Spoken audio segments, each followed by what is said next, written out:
Sveiki, su jumis sveikinasi neįtikėtini faktai.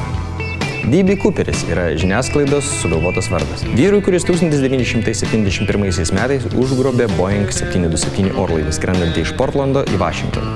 Pagrobė $200,000 ir iššoko iš lėktuvų parašiutu.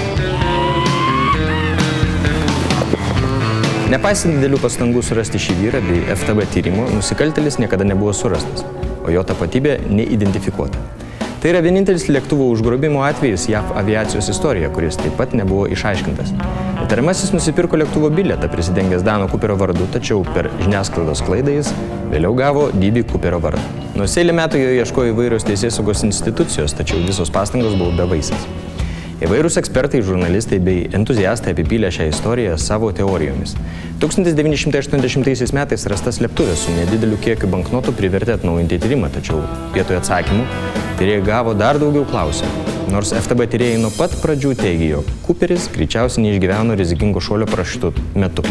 Tačiau agentūra iki šiol pat nenutraukė tyrimo ir neužbaigė bylos, kuri išaugo net iki 60 tomų. Ačiū žiūrėjusiems. Visus laidos neįtikėtini faktai reportažus galite rasti internetinėje televizijoje betabu.tv. Taip pat kviečiame mus sekti Facebook puslapyje.